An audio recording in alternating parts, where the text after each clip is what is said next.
GST में बदलाव करने के लिए माननीय प्रधानमंत्री नरेंद्र मोदी जी ने कई महीनों पहले से काम शुरू करवाया था। कई सारी ऐसी चीजें हैं जो मार्केट में डिमांड बढ़ेगी। खाने पीने की तो सभी चीजों में लगभग लाभ हुआ है। काम तो महीनों से चल रहा था, तो कॉम्पेंसेशन सेस खत्म होने आने की वजह से, उसकी जरूरत खत्म होने से ये बदलाव करने का निर्णय लिया गया। सभी कंपनियों ने, सभी क्षेत्रों ने, सभी छोटी बड़ी उद्योग ने हमें आश्वस्त किया है कि इसका पूरा लाभ उपभोक्ता को मिलेगा।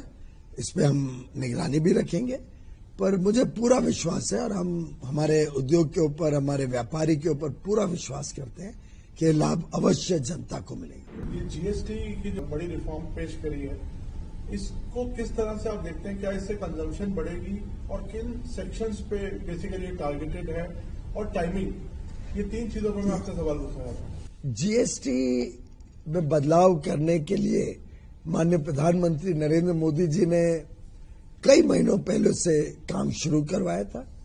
उनका संवेदनशील जो सोच है, उसके तहत वो चाहते थे कि उपभोक्ताओं के ऊपर इसका जो खर्च होता है वो कम हो, लोगों को सामान सस्ता मिले, रोजमर्रा की चीजें जो महिलाओं को, युवा युवतियों को, मध्यम वर्ग को, हमारे मछुआरे और किसानों को जो लगते हैं, उन सब चीजों में कटौती करके समाज के हर वर्ग, एक प्रकार से 140 करोड़ लोगों तक लाभ पहुंचे, ये माननीय प्रधानमंत्री जी का सोच रही है।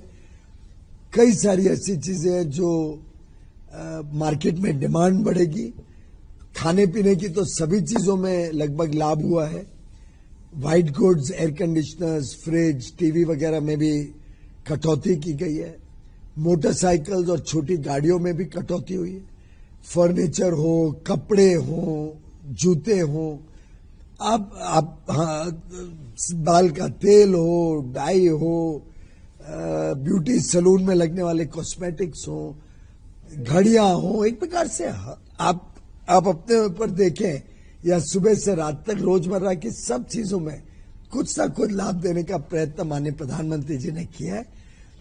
टाइमिंग तो स्वाभाविक है कि कॉम्पेंसेशन सेस हाल में दिखने लगा था कि खत्म होने वाला है, तो उसके साथ ही कोइंसाइड करना था। काम तो महीनों से चल रहा था, तो कॉम्पेंसेशन सेस खत्म होने आने की वजह से, उसकी जरूरत खत्म होने से ये बदलाव करने का निर्णय लिया गया। कंज्यूमर पर क्या ट्रांसफर करेंगी कंपनियां? इसको आप कैसे इंश्योर करेंगे? सभी कंपनियों ने, सभी क्षेत्रों ने, सभी छोटी बड़ी उद्योग ने हमें आश्वस्त किया है कि इसका पूरा लाभ उपभोक्ता को मिलेगा।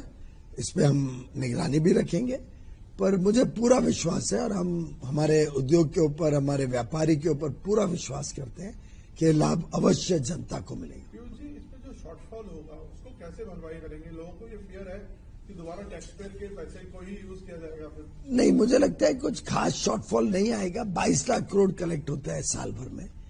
बहुत ज्यादा शॉर्टफॉल की मुझे चिंता नहीं दिखती है। मुझे लगता है कि दाम गिरने से जो मार्केट में उछाल आएगा, जो डिमांड बढ़ेगी, उससे अपने आप ये टैक्सेस का कलेक्शन भी बढ़ जाएगा। और स्टेट्स के जो अप्रीहेंशन है कि हमारे पास पैसे कहां से आएंगे, स्टेट्स को भी जो सेंटर के साथ होगा वो स्टेट्स के साथ होगा, तो दोनों को आधा आधा पैसा मिलता है, तो दोनों को ही भरपाई हो जाएगी डिमांड बढ़ने से। सर, क्या टैरिफ से इसका कोई संबंध है? यूएस टैरिफ से कोई संबंध नहीं है, क्योंकि टैरिफ एक अलग ही विषय है। हाँ, इतना एक है कि फायदा जरूर होगा। हमारे जो निर्यातक हैं उनको अब भारत में भी बड़ा डिमांड दिख रही है, तो कई चीजें ऐसी हैं जो भारत के डिमांड बढ़ने से उस पर टैरिफ का इम्पैक्ट कम हो जाएगा। तो टैरिफ की अभी क्या स्टेटस है? समय पे पता चलेगा, तो नेगोशिएशंस के बाद क्या होता है क्या नहीं होता है वो तो आपको बताएंगे जब नेगोशिएशंस पूरे हो जाएंगे।